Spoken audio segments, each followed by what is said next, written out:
Hello. Oh, I guess I should put my earbud in. So,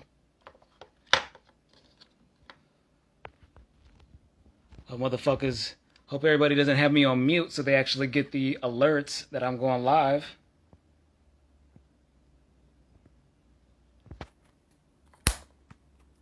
Let's go ahead and turn this on.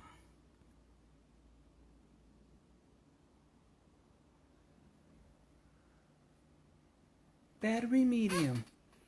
Hopefully the shits don't die by the time I get through this.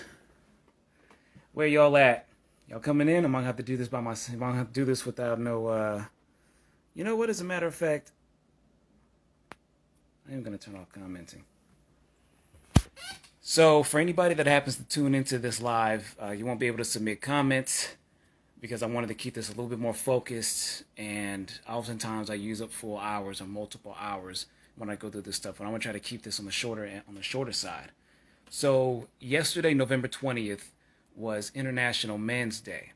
And, like any of these other days, it is a moment to reflect on the, experiences of a particular group.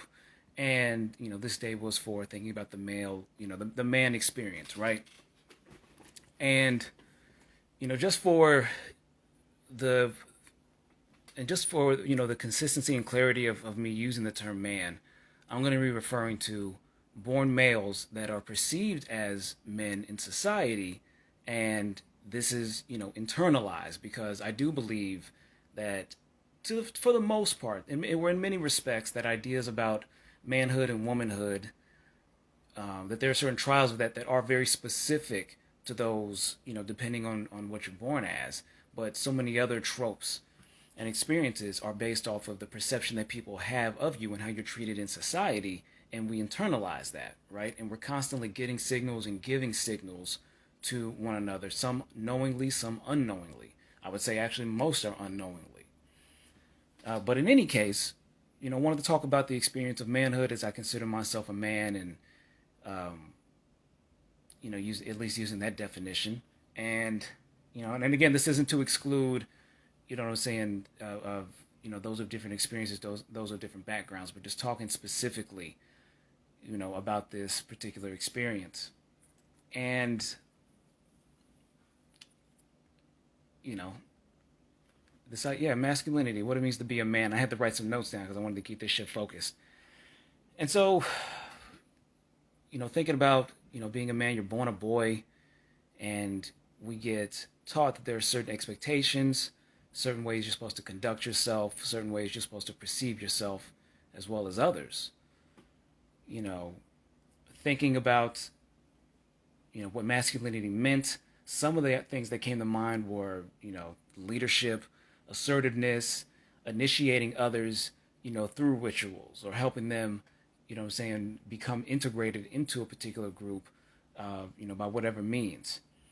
And this is something that is reflected, not just in modern societies, but also tribal societies, societies throughout the different ages that, men are seen as the ones that are supposed to help, break, the newbies in. And it's occurred in many different forms throughout history and throughout different societies. Right?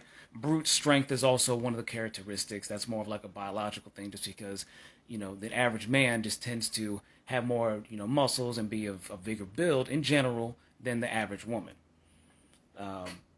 Independence, a sense of like, ruggedness and being low maintenance, not being very hard to please or being satisfied, without a lot of fanfare or a lot of, extra bells and whistles and extra accommodation, right? And of course, these are not things that are, like I said, only one of those things is really associated with genetics or chromosomes or biology. The rest of those things are just attributes that any person can have, right? And so this, when we talk about going into stuff like patriarchy or toxic masculinity, we think about the negative iterations or the negative forms in which these behaviors are expressed.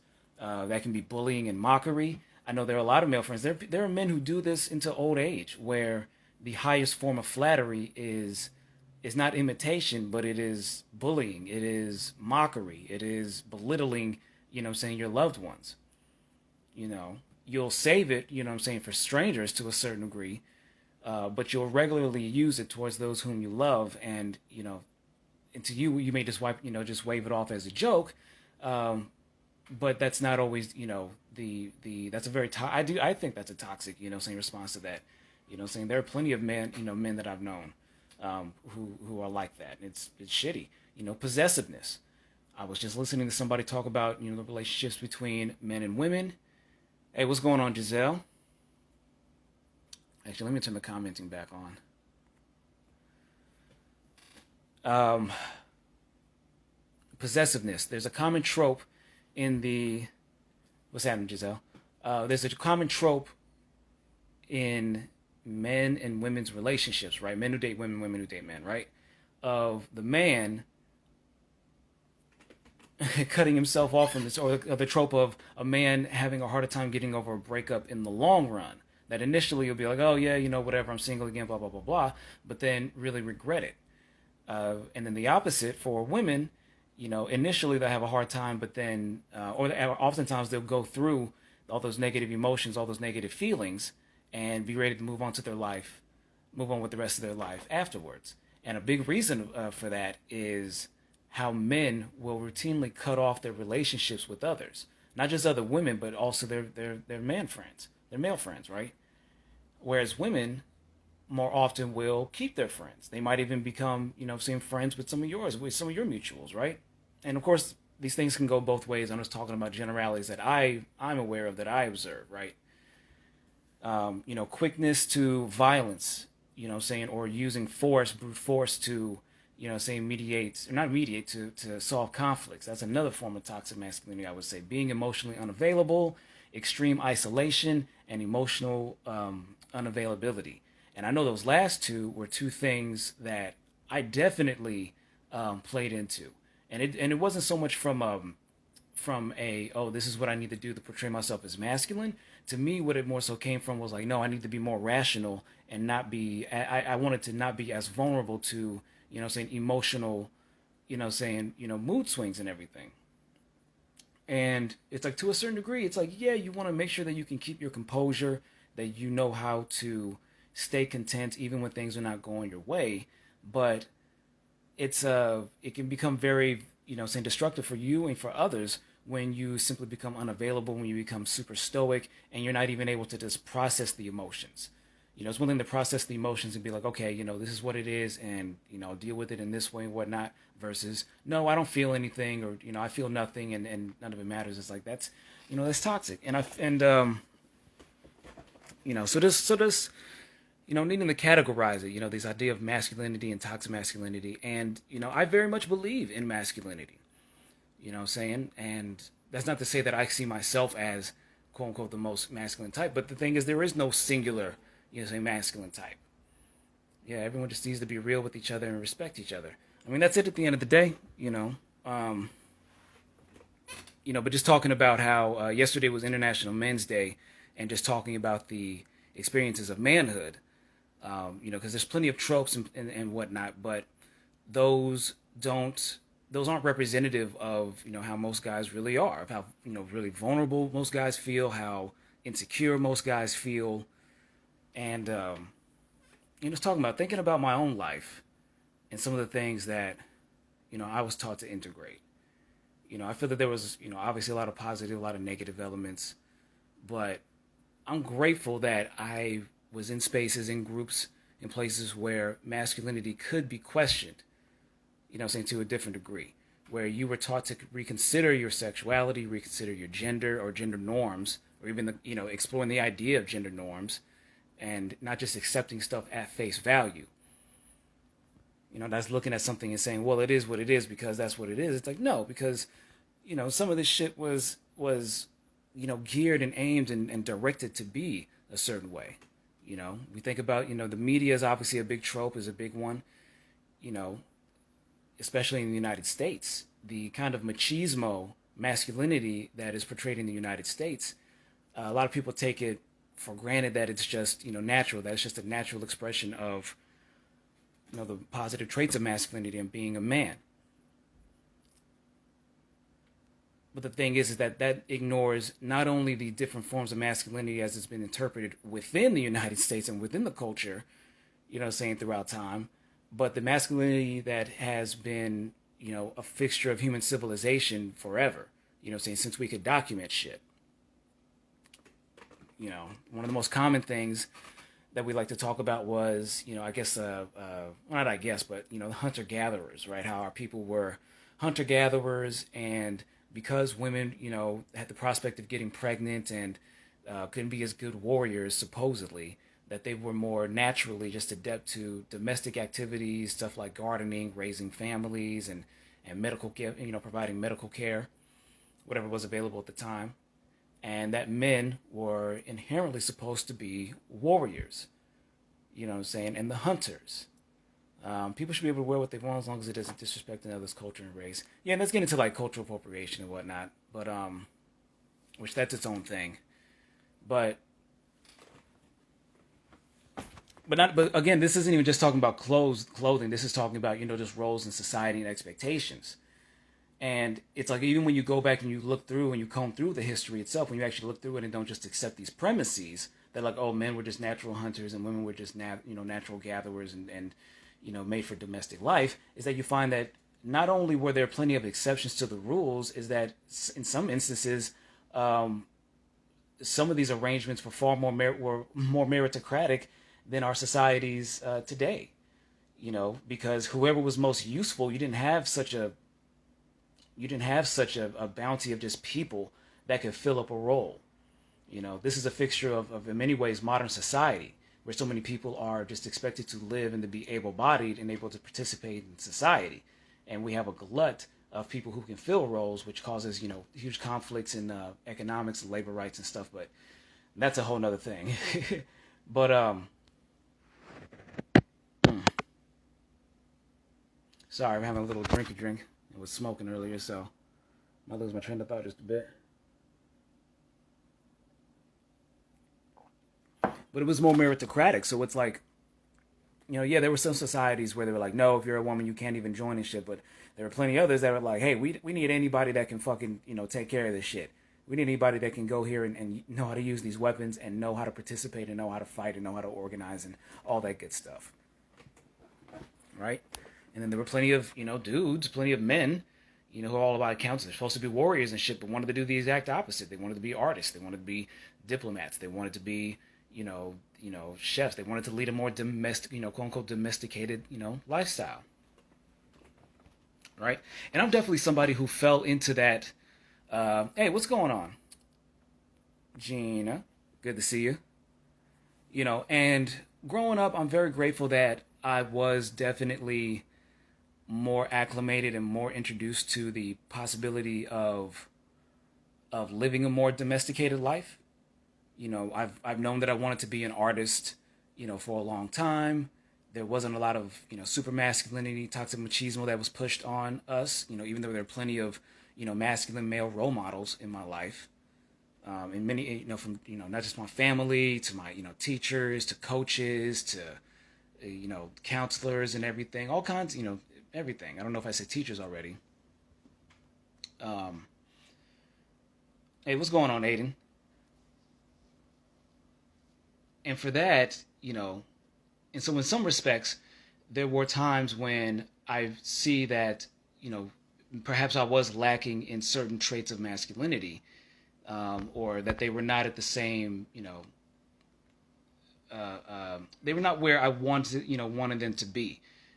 Men are still largely expected to be the initiators of many things, including, saying romantic prospects, or just being really, go-getters. We keep thinking this way. Right. I'm just talking about all the different stuff and whatnot. But the thing is that if we're gonna look at ideas about sexuality and gender and every facet of our identity as a spectrum, then what we're saying is that there's room for people to navigate and crisscross, however much they want, and that, there's going to be different configurations. So somebody may overall still feel like, yeah, I'm 70% this with 30% that, and then vice versa. Other people will feel like they're more 50-50 and everything. And that's really, to me, that's, what it means. To me, it's about finding how much it is for you. But some people may still be like, yeah, I'm 90-10. saying, or 1090, whatever configuration. And I think that's, to me, that's just as valid. So when it comes to stuff like, tropes that are usually associated with masculinity or men or whatever, it's, you're having to initiate stuff, you're having to be more assertive and to, be and really the other side of that is be willing to take the brunt, willing to take the fall for when things fuck up. Men are considered, a bit more disposable in that respect, you know. Um, and it's frustrating because not just because every man is obviously everybody's gonna have a different level of how assertive they can be and how they desire to be, but when this is expected either from other men or from women, that it creates a really binding, situation in a person where they're punished for their inability to meet somebody else's expectations, right? And I know this sounds all, really basic and straightforward, but I don't know. I still, when I interact with people, men or women, there is a, well, actually, I want to move on to something else. So recently there was, no matter the race, gender, we have the innate talent that is useful in the human race's progression and whatnot. Because something that I noticed even in circles of progressive people, liberal people, left wing people, and this isn't just talking about white people, but different groups of people who just consider themselves ideologically, saying to the left or progressive or whatnot or woke, is still falling into these tropes of enforcing toxic masculinity and using the same kind of tactics that we supposedly were trying to do away with. It's really super often that the wrong men, or when a certain kind of man, or when men make certain mistakes and everything, or present themselves a certain way, there's the trope of, oh, it's because of their dick size, it's because of they're actually repressed in their sexual orientation, or it's because they're not getting laid at all, or it's because they're a predator and they're not able to act on their they're not able to act off of those instincts and whatnot, right? And this isn't to say that we shouldn't be, critical of men's behaviors. But I definitely am seeing and definitely do recognize that there is this. It's still very pervasive, even amongst people who supposedly think like this and have these values and are supposed to be trying to get away from this shit.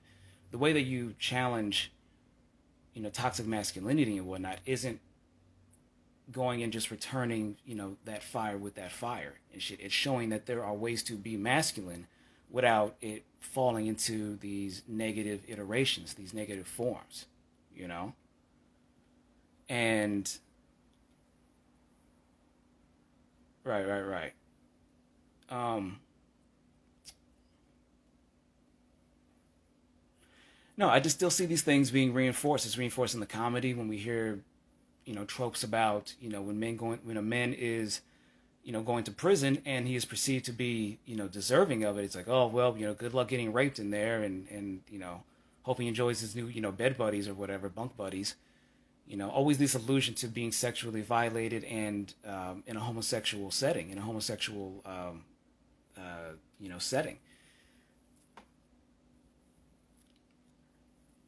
And it's like, yeah, we can talk about, patriarchy and the effects of toxic masculinity and when men do fucked up shit without also reinforcing this thing where, like, oh, well, he's been branded, what I'm saying, he deserves it because of, the systemic this and institutional that. It's like there's individuals, there's institutions, there's overlap, but there's also separations between those.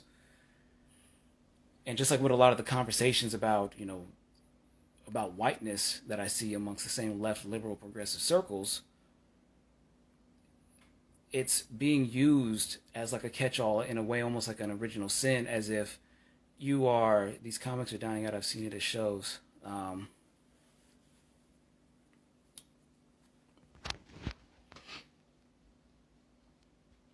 Yeah, not sure exactly what that means, but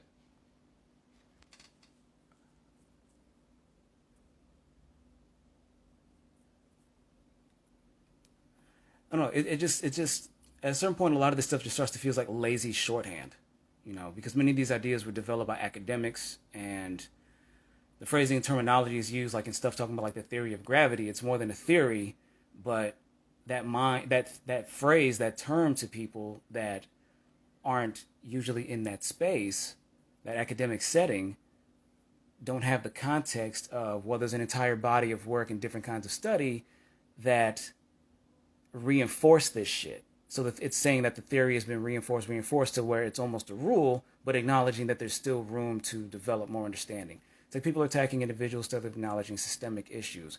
Right, right. People have, and again, this kind of goes into. I haven't. I'm not trying to get into that right now. At this point, I'm trying to keep it focused on the trouble. I mean, I know that there's plenty of overlap in this, in comics and whatnot, but that'll be for something separate. But I'm trying to keep a particular train of thought with this right now. But yes, but it's like as these issues, as stuff like terms talking about intersectionality and cancel culture and saying quote unquote wokeness, what used to be referred to as consciousness, has become more mainstream and immersed into every facet of society and looked at more. In the long run, I think this is a good thing. Just as in general, social media, for all of its negative facets, what it ultimately has done has broken down the barriers of communication and understanding between people. And it had immediate results, and it will continue to have rippling effects the varying degrees for the rest of, as long as human civilization lasts, right? And where these, tools are accessible. But yes, but as a result, you get a lot of people that are using these terms. Like people will pick up a slang term from rap music or whatever, not be familiar with what it actually means, or copy something that they heard in a rap song or from a music video, right? And not knowing that they are communicating something with a very specific context, right? And with a very specific set of experiences to back that up. And so, a lot of times I hear people, making broad generalizations in this context about, certain behaviors or tropes of masculinity or how men are depicted in everything. And it's very frustrating because it seems like people have wanted to replace. It's to me, it doesn't come off as much as creating a equal playing field for others. It seems to have just, given an inverted hierarchy, if you will. Like, another way to put it is that every day is opposite day. That in a certain scenario, when two different people of two different identity groups or whatever are in the wrong, it's like whomever is considered of the less privileged identity group is essentialized and given a benefit of the doubt that they may not actually deserve, and vice versa. The person that is considered the more privileged group may not actually belong to the privileged group when you look at the details, but they are cast with this sort of original sin, right? And if we collectively address the systemic issues, then we might actually be more gentle with each other, and then we could be heard. I agree with you. We need to bridge gaps and not shit other. I don't know what that last part's about. Supposed to be. Plant the seeds. Some may die and not, but most will sprout, and few that bloom will pass their seeds to grow more. Well, it's always, every generation, people always discover this, and people always have it, discover things at different stages in their life. Just like we all go through, puberty at different stages, and things develop differently. It's like for everybody, you meet a certain threshold of experiences or things that you observe and that you're immersed in, before you reach a level. And some, and unfortunately, like you said, some people won't. But but just thinking about what it means to, be a man. Yes, I've talked to people about this inverted hierarchies. Yeah. Just and I get you as people that have that toxicity. Those need mental health. Well, I think really what I'm trying to get to is that. So when we talk about stuff like patriarchy, and we talk about the history of like, European colonialism. The reason why I was using earlier the statements about like casting whiteness as the original sin and then transferring that over to looking at these tropes of masculinity and everything is that there are certain behaviors and traits people have done one to one another throughout the history of our species, right? As long as human beings were together and group each other, and just relying on the fact that, oh, somebody is like me and similar to me, and those that aren't exactly like me, the outgroup, are a problem. And that outgroup can be defined, by nationality, ethnicity, religion, or different ideology. Not shut each other out. Right. Yeah, no, exactly. And I see a lot of people whom, a lot of these behaviors are like, I have to talk to people a lot of times when I talk about like white European colonialism and everything, and talk about the nuances and be like, okay, well, eugenics, before it was used on non-white people, they just used it on Eastern Europeans, because they look down on them, and this is a standard of identity politics. Are you good? But that also, that this form of identity politics and discrimination they used on other different kinds of white people, because the Western Europeans, even because the thing is, if you talk to Europeans, they don't fall into the trope of whiteness like white people in the United States do. You know what I'm saying? If they are Italian and French, they will let you know. If they are German and Spanish, they will let you know. If they are Norwegian and Russian, they will let you know. There won't be any question as to what they are, to what their nationality is, and they will distinguish themselves. And there's been this divide, this identity politics based divide between Western and Eastern Europeans, like the Slavic countries, whatnot, and Russians, and the way that they're depicted, even amongst media in European circles, right? And there are certain things that have certain traits that are just, maybe they were done very efficiently, or they were done very efficiently, by white Europeans and by white colonials and settlers in the United States. But this was just taking certain tropes of human behavior to different varying levels, and we see this shit continue to happening amongst different groups, and it's like I don't fall into the mindset that on one hand these people have autonomy only when they're doing things that we would approve of or that we think are righteous, and when they're doing things that are not righteous, that it's because of imperialism and because of brainwashing and shit. It's like, no, there are plenty of motherfuckers in every society that want to do the things and want to go along with the shit that a so-called colonial group does. Just like there are people that belong to this colonial nation, who are adamantly against that shit and want us to not be involved in that stuff. There's, just like there are plenty of white people that were racist and wanted segregation to continue. There were also, before the segregation shit, white abolitionists, lost their lives, careers, reputation on that shit, and continue to this day, risk it all, for their non-white, brothers and sisters. But not to get lost on that track too much, to bring it back to talking about, the trials of manhood and everything. I don't know. It's little things, because on one hand, it's like, talking about the depiction of men in media to this day, and it's like, there have been some ground made and whatnot, but got to recognize the fact that there's still a lot of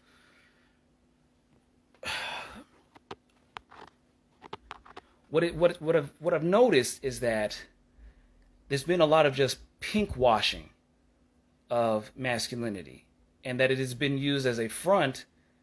Let me tell it in a different way. I know you moved on from this, but I'm really curious about what you meant by men being expected to take the fall in situations. My heart wants to hear more about this. I want to avoid doing this. Yes, I'll get back to that in just a second. And so, but one thing I want to talk about real quick is the pink washing or the queer washing, right? Where a man is kind of given given more of a pass, or is depicted as automatically being, better than the more typical heteronormative men, who are more likely to be portrayed as doofuses, as not having a general concern for their hygiene. And I know these things are present. What's going on, Dorian? Good to see you. I know there's things like different gamer conventions and shit like that, and there's plenty of ways in which men do fail in that. But it's, this continued thing of heteronormative men oftentimes can't become better versions of themselves, but are instead inspired to just kind of queer it up. Queer up their image.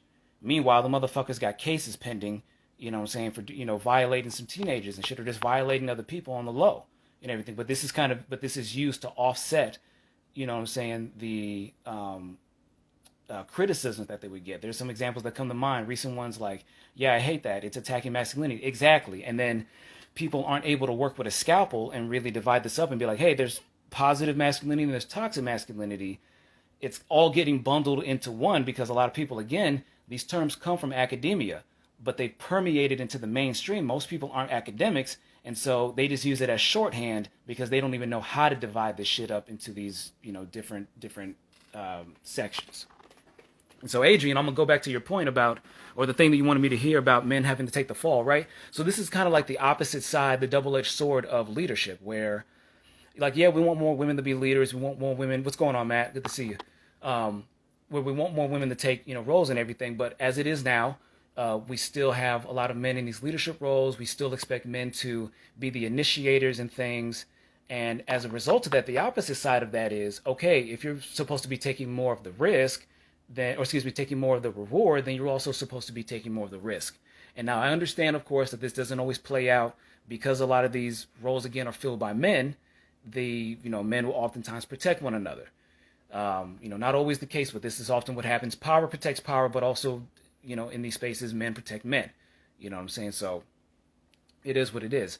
But, even on a lower level, at a smaller level, just think about your relationships, the dynamics between, your average dude,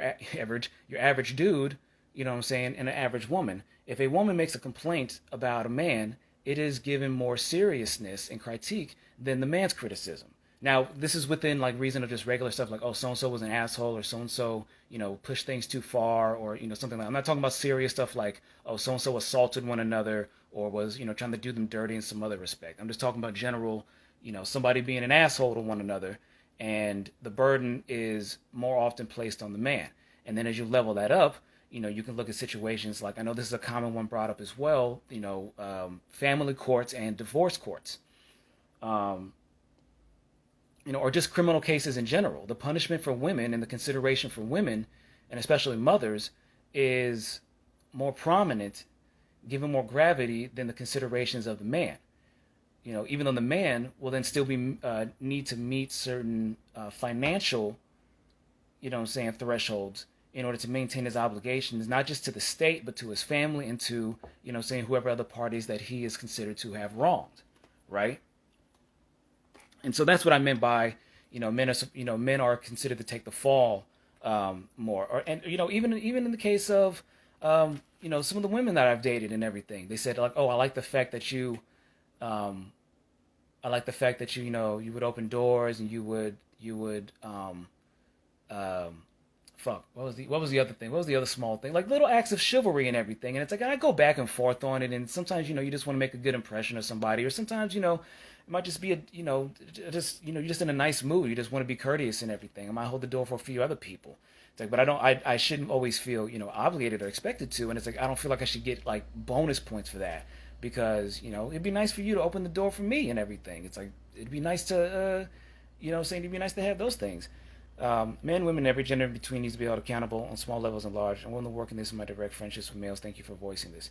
Yeah, no, I mean, yeah, absolutely. Of course, at the end of the day, this should just be human things. But when we talk about our society and looking at it and being like, yeah, we live in a very patriarchal society, and this is reinforced in many other societies. This isn't just a white thing. This isn't just a European thing or a Western thing. This has been a long-standing tradition, unfortunately. Long-standing thing, unfortunately, in human civilization in many different respects, and it's gone back and forth. Different places have made different kinds of progress. Women need to hear men out when they have a complaint. Yeah, absolutely. And I do think another thing aside of that is that men need to. I hold doors open for guys I date. Hey, that's cool. Do you think? But it's those little small gestures of just like, hell, even another small thing was I've had women who were offended or called off dates when I asked, would you go Dutch? Would you split the bill with me 50-50? And this wasn't like we were going out to restaurants where it's like $50 a plate and everything. It's just, average little restaurant, just a place to get to know each other in an intimate setting. And, and it's like, I'm not saying that people shouldn't have their expectations and and what they want and everything, but it's like, but then you have to ask, it's like, why though? It's like, why is it that you inherently deserve it? If we're both on this journey to find people that we're compatible with and whose company that we enjoy, and that we're going in with the understanding that not everybody is going to be that kind of person, then to me it's like why do you feel entitled to this? Laughing my ass off. To me personally, from people I've dated, it depends on the person. Some men were wanted to do everything for me, and some didn't do anything. Some women wanted me to be the sugar mama, and some didn't. Yeah, it varies, and obviously, I'm just speaking. I truly believe it depends on the person. And some people click, and some people don't. Right, compatibility. But I'm just I'm also just speaking from my experience. I just date women. Not that I haven't questioned my sexuality and everything, but at the end, it was just questioning, and I'm glad that I did, and glad that open my mind to that at least. Also doms and stuff. Yeah, I mean, there's all kinds of different orientations and everything. But I guess just speaking from the vanilla heteronormative, setting, or just this dynamic of people who are opposites in this way. Just in general, I'm like, I don't. To me, I just don't like. To me, I'm just obviously a person that's more. I guess you can in this scenario you would say I'm more versatile, where I feel that both parties will fluctuate in doing stuff like going Dutch and doing favors for one another, or being able to trade off and initiating everything from intimacy to conversation to other activities and whatnot, right? It was super frustrating with some of the women I've dated, when it was clear that I was the one that was going to have to initiate and brainstorm shit. And it's like, I'm somebody, and especially y'all know me, I'm very active. I have as much going on as any other person, and it's like I know that they would as well. But it's like, hey, would you mind initiating stuff? Sometimes maybe I'd want you to come and rub on my back, or sometimes I would want you to come and bring a topic, and yes, a switch, yeah. If that's the right phraseology these days. Versatile was the term that I had known previously. But yeah, but it's to me, I'm like that, and and then it's also noticing it in. You should look into it. Sexual psychology is so important, I believe. Oh yeah, absolutely. I could definitely look into that. You should just send me some links on that. But yeah, but this is the thing about the spectrum and variation and whatnot, and I'm very much in that camp of, hey, I enjoy the trade-off. I enjoy one party, saying, so to speak, in certain situations, being more dominant, or at least initiating things and trading that off. And even amongst women, that I've dated who are considered liberal or progressive or woke or whatever, I still see this common, sort of sense of, I am the prize, honey, kind of attitude, coming. And this isn't just like a white thing or a black thing. This is just, again, I would say this is just more of a cultural thing. This whole king and queen shit, which is derived from some Hotep black identity shit, that's a whole nother conversation. But I was never with that shit either, because most of us weren't kings and queens, and fuck monarchies. Fuck that shit. I'm much more about the free enterprise and socialist, thing. Part libertarian, part socialist. You know what I'm saying? Fuck the monarchies. Want to be an independent seller of my goods and services. But in any case, yeah, just talking about these different tropes and expectations and the trials of manhood, and seeing that it's sadly ingrained in us because we grew up with Disney princesses. I mean, there's part of that, but again, like the princesses, it's not like Disney invented. It's not like Disney invented the idea of princesses. That's a long-standing thing of again, monarchies, or inherited power through generations and shit, which has been a fixture of human civilization for thousands of years. Tens of thousands of years, hundreds. I won't exaggerate, but it's been a way that we've organized our societies for a long time. And so I just think that it's something that's just ingrained more from a cultural standpoint, socially, and from the oftentimes from the lore and the media that we've shared with ourselves in general. Disney definitely honed in on it to a different degree and fixated on it. But I mean, they didn't come up with princesses and kings and queens and all that shit, right? They just really hammered it in. They just really ingrained it in. Just like white identity, they weren't the first. Whiteness was not the first use of identity politics or centering people around a false sense of belonging when there's actually many more multitudes there. Hell, we see this in modern China. Everybody, you'd assume everybody's Han Chinese, but there's I don't know how many different minorities and subcultures and whatnot, and they don't want to get integrated to the Han Chinese majority.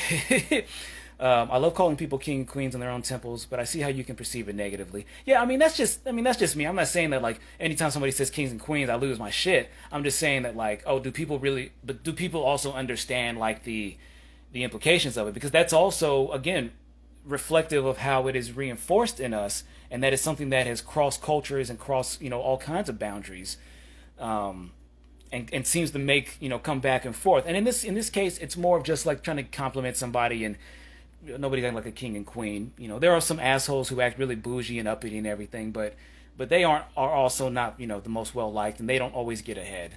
In the shit. That's what I meant. It wasn't until Mulan and more badass female role models came out that we are now more aware. Yeah, it's and the thing is, even those stories have been around and not been promoted and highlighted as much. And the story of Mulan is a classic. I love the story of Mulan. And that's actually a situation where they were showing the negatives of toxic masculinity, because they were cutting themselves off from the obviously, the real figure Mulan or whatever, whoever she's based off of, didn't do all the shit in the movie and everything, but just the idea of like the premise of like, hey, we've been cutting off access of women into the military, and we've been losing the influence of this whole group of society who, can see things in a different way and offer their own critiques and innovations that all these different men didn't contribute, up to that point, yeah, just talking about all these different tropes and what we're ingrained with, and while things are being pushed back to a certain degree, it's like a lot of things are still ingrained. For a long time, I didn't feel comfortable dancing, and it's some things that I still struggle with in certain degrees. That's just more so because I don't always be on my yoga, so I'd be stiffer than I absolutely should be. My hips don't be doing what they're supposed to be doing all the time. No, but I mean, but that's exactly what I'm saying, Giselle. Is that we are animals. However, what makes us unique as humans, or what makes us more ascendant than your average animal, is in many respects like some part of it is our memory, but a big part of it is the way in which we communicate. The language is a very sophisticated and nuanced form of communication, an abstract thought, which is not something that we observe, not to the same degree. In other animals, we might see it in bonobos and different types of apes and whatnot, but it's the divide there, however close they get to us, 98, 99%, same genetic material, that little bit of 1 or 2% that's different has made all the difference, and made, human civilization possible, the idea of civilization, possible, of this just massive exchange between the activity of all kinds and exchanges.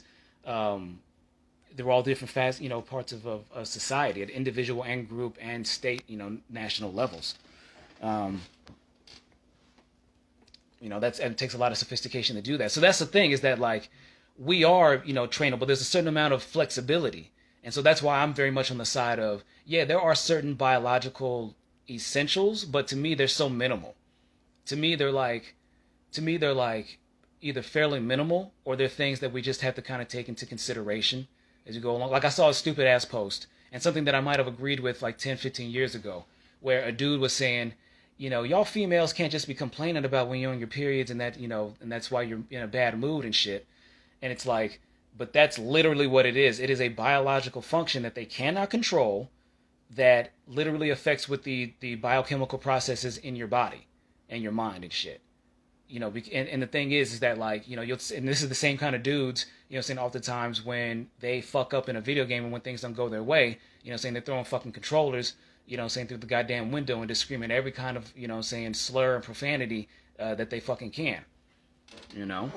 Oh, of course, if we snap each other out, then this we will learn faster. But some are so stubborn that it just takes longer to break it. Yeah, I mean, some people have, ingrained shit in my, that's the thing, and that's kind of the the beauty and the double, that's kind of the beauty and the ugliness of human nature and whatnot, is that some people, they could change in a matter of, they could consider things in a matter of days or weeks. Some people, it may take years and decades. Some people may never change. And it's not always clear where a person is at concerning the issue and the context of their situation. Right? And I definitely err on the side of being forgiving to a certain degree. Saying there's a threshold to that shit of how many times I can forgive you, and how far you push the boundaries when you fuck up again. I feel present-day Western society is a difficult place for men to come into manhood, and it makes my heart ache for my gender-normative male friends. Oh, absolutely. because I'm somebody that very much still. Oh, I was talking about dancing and everything, and learning to be more expressive of stuff. And this was a long journey, and there was a lot of saying failures, I would say, because I do think that when you talk about like performing music or dancing and everything, that there is a certain level of quality, and sometimes you get a better experience out of performing at different levels of quality, or being able to actually do certain hit certain cues, hitting certain beats and everything, right? But as far as feeling comfortable, being able to dance, going to do stuff like yoga and Pilates, and doing stuff with my body, and how this also made me feel more comfortable when engaging with people in general, because there was a certain comfort with my body, how I am perceived, and just overall just feeling more comfortable in this dwelling, saying in my flesh and bone. And this is in many ways denied. We're barely starting to see more men. Hell, we just saw an example of this shit the other day, the day before, a few days ago, Harry Styles. Wearing the dress and everything. And this isn't something new. We've seen this done plenty of times, and Harry Styles is just, one of the bigger, male figures right now. And I think he also identifies as bisexual, or at least bi-curious and whatnot. And that's dope. And, and it's great that, he's keeping that stuff visible. He used to be part of, that boy band One Direction or whatnot. And, so this is part of, seeing him develop and mature, and kind of break out more of that mold. Now, personally, I don't think it was the most flattering outfits, but the concept itself, of course, I'm cool with that. But there's a full-on contingency of dudes who believe, there's only a certain way you're supposed to dress, there's only a certain way that you're supposed to portray yourself as a man, and it's like, yeah, we mock them, the conservatives' values and the repression and whatnot, but at the same time, it's like, damn, bro, like, I wonder how Ben Shapiro and other people like him would feel if they could actually be accepted, if they hadn't actually been, mocked and teased for, say, for example, Ben Shapiro's case, being a shorter than average men. Because let's not sit here and lie to ourselves and act like tall people don't get treated differently, especially tall men don't get certain privileges and have different expectations made of them.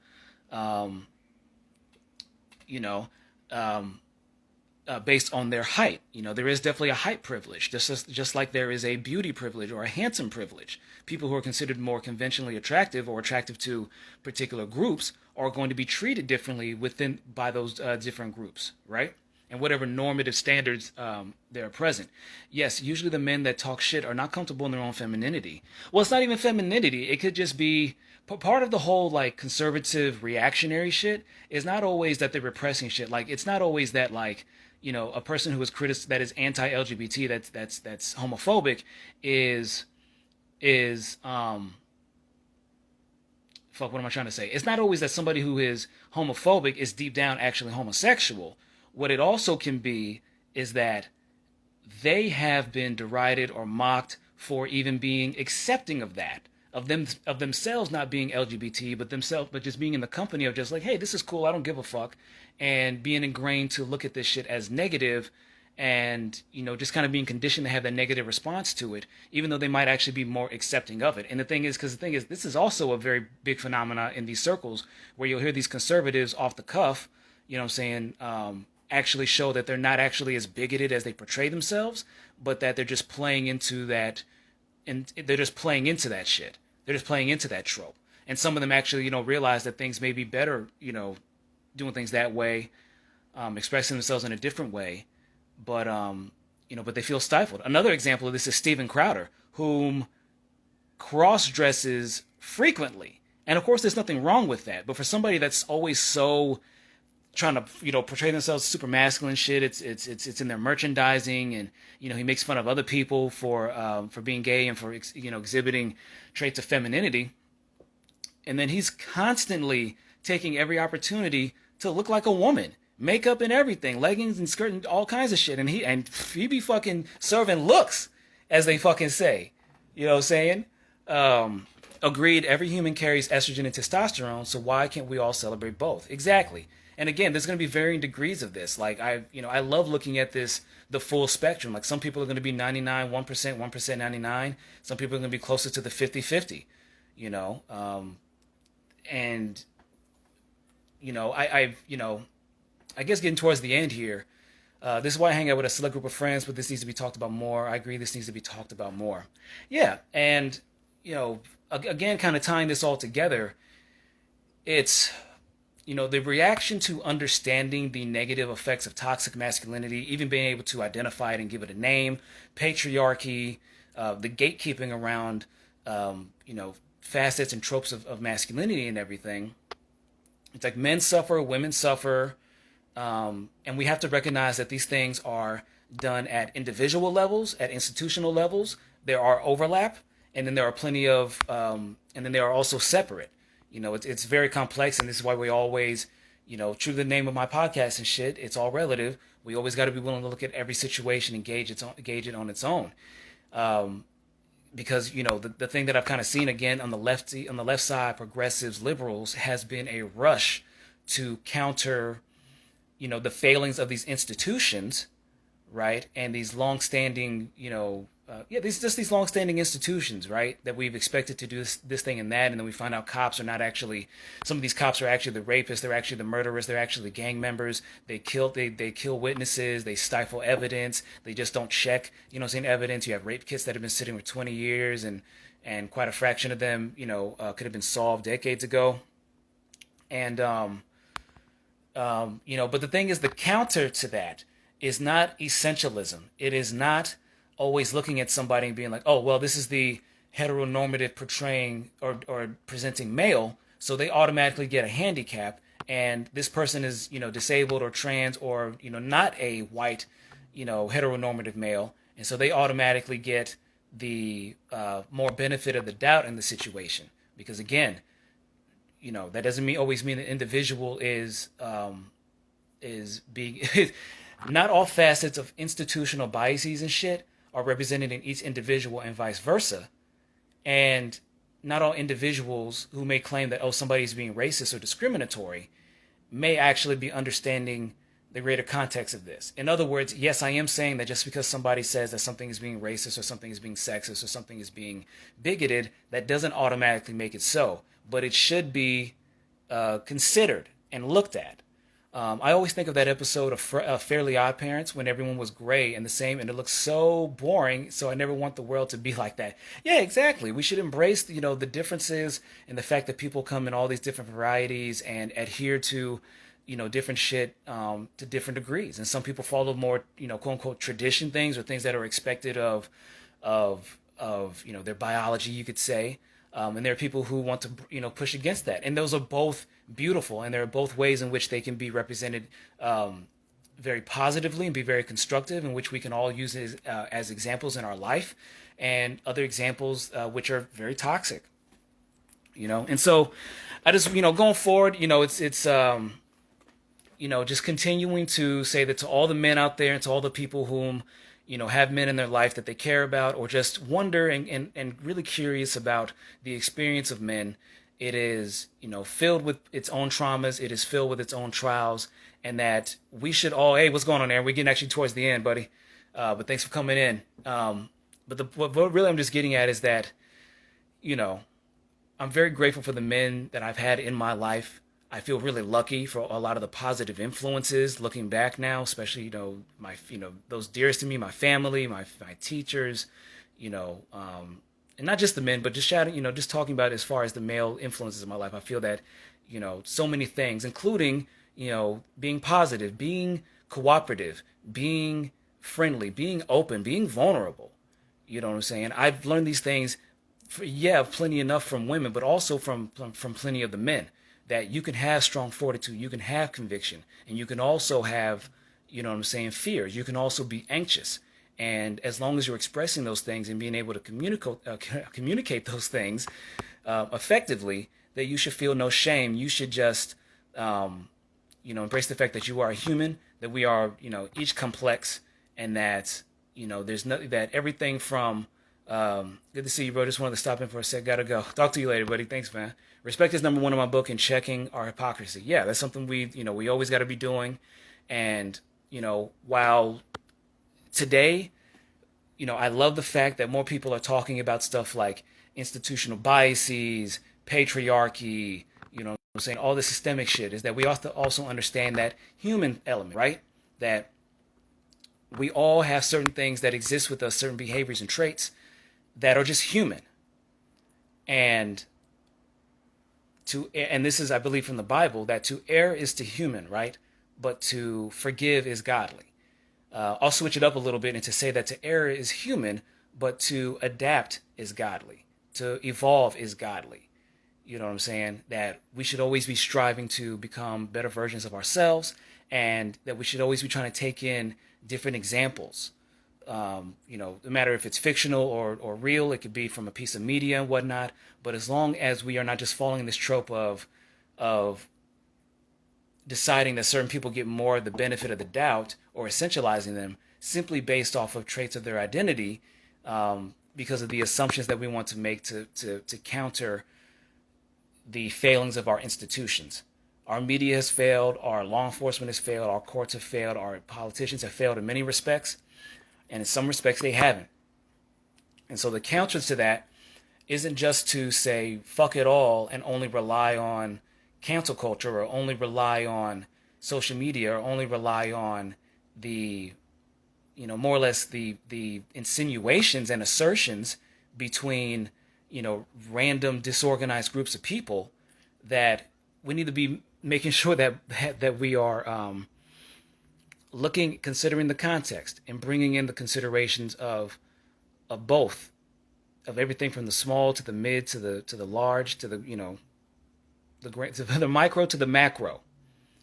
Be considerate of that. Consider that there is always going to be overlap between the individual and institutions, and that there's always going to be separation.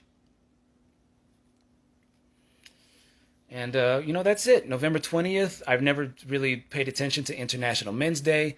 There was a time when I probably would have just been making fun of it.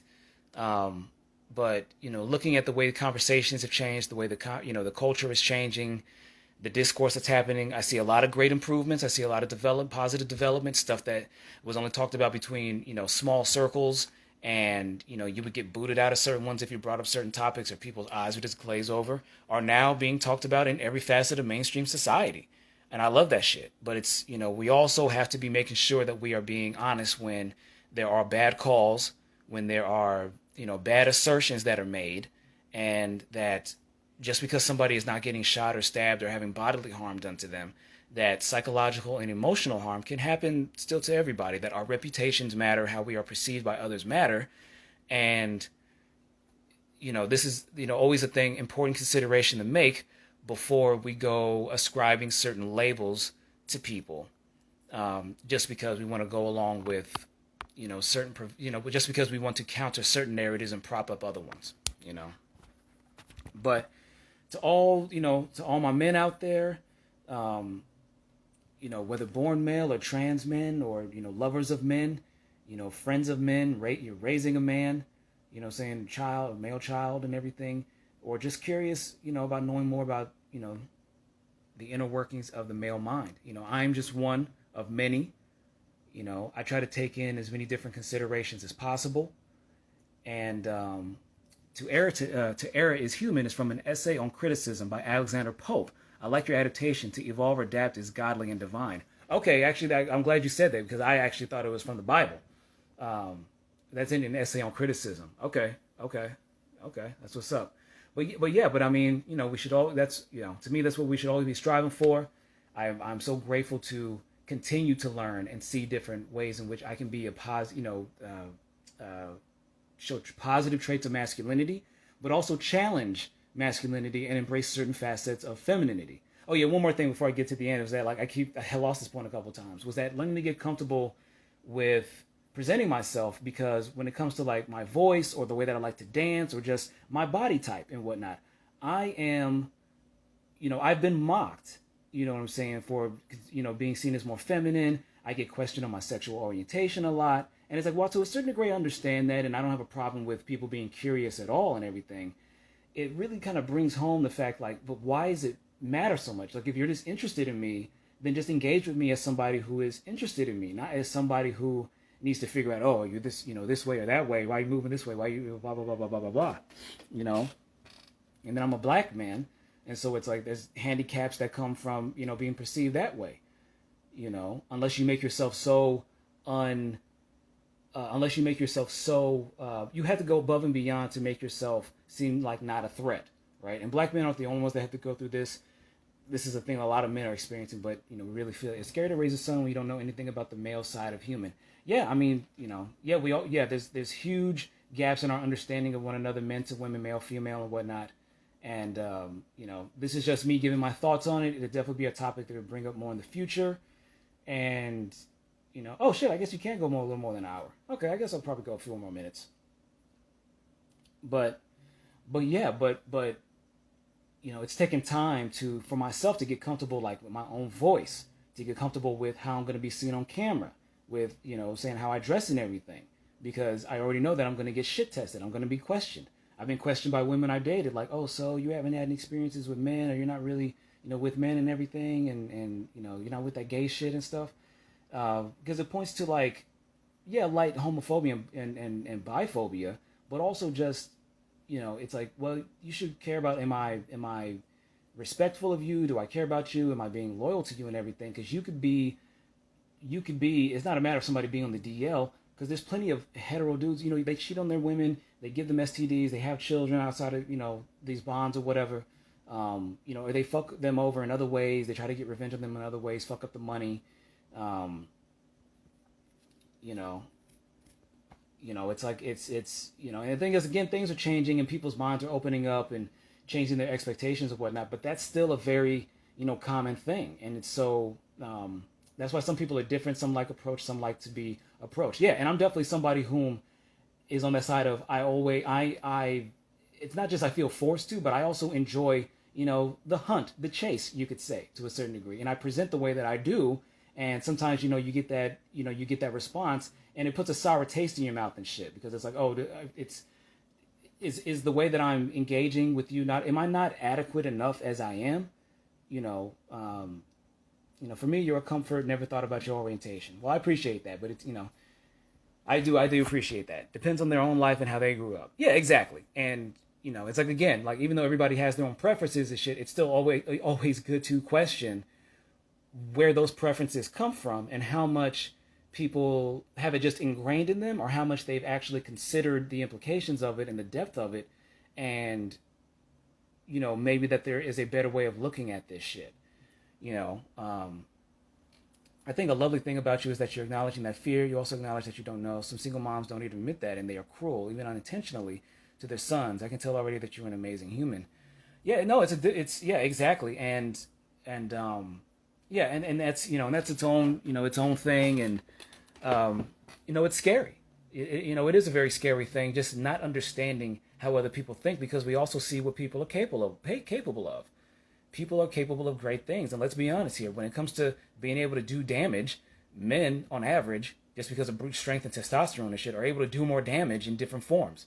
It's why we, get in less car accidents, but we cause more damage at the same time. That's been proven over and over again. Again, psychological. Yeah, it's psychological, cultural, and whatnot, and social shit, and oh shit, I didn't know you were still here, Adrian. But yeah, but just closing it out. It's sad, but dating life now is way different than before. I mean, yeah, even shit like going to clubs and stuff. Like a lot of the clubs that I was going to for a minute were more Latin clubs, and so there is still and that's a place where, and those are settings where a lot, dance, what the fuck am I trying to do? Dance halls, fucking dance clubs, right? Clubs and shit, right? Where this dynamic of men and women's relations and shit is being challenged, because there is a lot of harassment, there is a lot of foul shit that goes on, right? But that's also a setting where a man is still, you're supposed to initiate it. If you want to dance with a woman, unless she's the really bold type, then the much more conventional standard is that you approach the woman, or you go there and try to start conversation, you go and try to initiate buying drinks or whatever, or I don't know how kosher that is, maybe just buy her a fucking bottle of water, or whatever, but that you're still supposed to initiate it.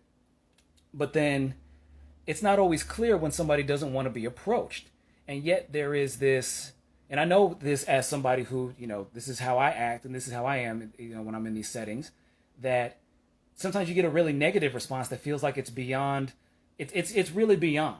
Because it's not like I go and put my hands on, or just go in, real close to shit, but it's like some women feel like because they went there just to sit and be a wallflower, that should be obvious, and anybody who approaches them should be, dismissed and treated negatively. And I'm not going to say like this, I'm not going to sit here and act like this is a super common thing, but it is something that I see happening all over. And to me, that's toxic femininity. Because some women could be really bougie or just really stank and just really negative in the way that they treat not just men but other women, their own girlfriends, and it is accepted. Yes, queen. Just because of some people would say, oh, patriarchy, institutional this, or she doesn't have to give an expectations. It's like, I'm not expecting anything, but it's like you can still be decent. You don't have to saying be so fucking rude and inconsiderate. I'm still a human being. Like I'm still I'm still taking a chance. I'm still trying to present my best side of myself and everything, and I don't flip out like, oh, all right, fuck you, bitch. It's just like, damn, like, hurt my fucking feelings. But there's still plenty of cool women, and it's always great when you find somebody who is cool like that and able to go into that moment of spontaneity and play off of it. And it doesn't always mean that something deep is going to come out of it, but sometimes that is just enough. It's like, oh, I was able to go out and have this spontaneous, positive, really just platonic, but very rewarding interaction with somebody of the opposite sex. You know what I'm saying?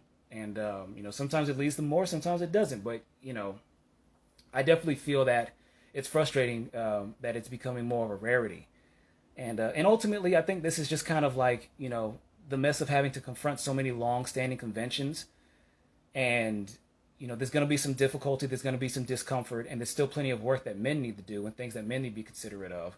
But talking about International Men's Day, the male experience, and this is just my perspective on it and my take on it and my understanding of it on these 31 years on the earth as what some describe as a man, right?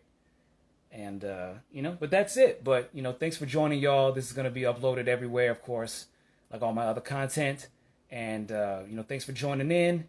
And, talk to y'all later. I hope to make this a reoccurring subject that we can be explored, more gender, sex and, orientation and everything, and perception and culture and all that stuff, right? So talk to y'all later. Bye.